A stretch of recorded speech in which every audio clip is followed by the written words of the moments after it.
মেজাজ এখন কিরকম? বড় স্যারদের মেজা সবসময় গরমে থাকে। তো আমাকে স্যাররে দেখলে সেই ডাকাইতের কথা মনে পড়ে। হ্যাঁ, স্যার, দেরি করলেন আপনি আর বকা খেলাম আমরা। দেরি করে যে আসছি সেটা স্যারকে বলে দিছেন নাকি? বলি নাই বলেই তো বকা ডাকাইছি। আচ্ছা আঙ্কেল, আপনার সাথে আমার কিছু কথা আছে। স্যার, আপনার সাথেও আমার কিছু কথা আছে, তবে এখন বলবো না। ওই অফিস শেষে রাস্তায় যেতে যেতে বলবো। এখন যান, বড় স্যারের সাথে দেখা করে আসে। তার আগে বলেন বসের মেজাজ এখন কিরকম?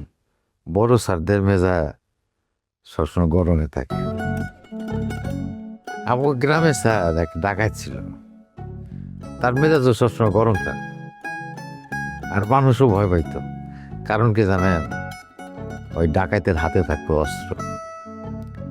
তো আমাকে স্যাররে দেখলে সেই ডাকাইতের কথা মনে পড়ে দেয়। ডাকাতের হাতে থাকে অস্ত্র, আর আমাকে স্যারের কাছে খবর দেয়। ওই একই কথা। যাই, ওই স্যারের ওখানে যাওয়ার সময় ফাইলটা নিয়ে যায়।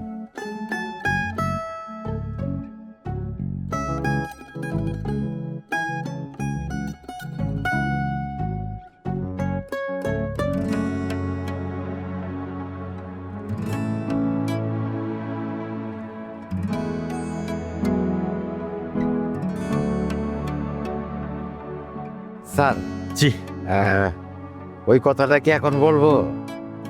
আপনি প্লিজ অফিসের বাইরে আমার স্যার বলেন। আমি আপনার ছেলের মতো, চাইলে আপনি আমার নাম ধরে ডাকতে পারেন। না, সেটা ঠিক আছে। আমিও আপনার একটু আপন ভাবি বাবা, সেই জন্যেই আমার মেয়ে বিষয়ক একটা কথা বলতে চাই।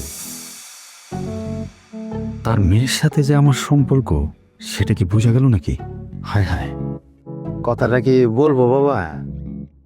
জি বলেন। মানে হয়েছে কি, আমার মেয়েটারে তো অনেক কষ্টে মানুষ করছি, লেখাপড়া শিখেছি। আমার মেয়ের একটা বিবাহের সম্বন্ধ আসছে, খুবই ভালো সম্বন্ধ। ছেলে কানাডা থাকে, ব্যবসা বাণিজ্য করে, শিক্ষিত পরিবার।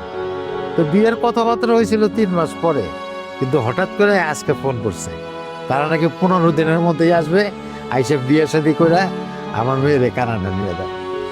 তো বিয়ে শাদীর ব্যাপার, টাকা পয়সার ব্যাপার আছে না, এই মধ্যে তো অত টাকা পয়সাও নাই আমার হাতে। তো 5 লাখ টাকা দরকার। এই 5 লাখ টাকা কি আপনি দিতে পারবেন বাবা? হ্যাঁ, ফেরত দিয়ে দেবো, অসুবিধা নেই।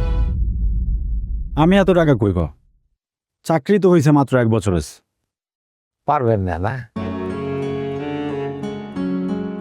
ঠিক আছে, অসুবিধা নাই। তো বাবা, এই আমার মেয়ের বিয়ে থেকে তো সবাই দাওয়াত দেবো, অফিসের সবাই কিন্তু আসতে হবে, না করতে পারবেন না কিন্তু। জি আসবো। তাহলে আসি বাবা। হ্যাঁ, আসুন। আসি।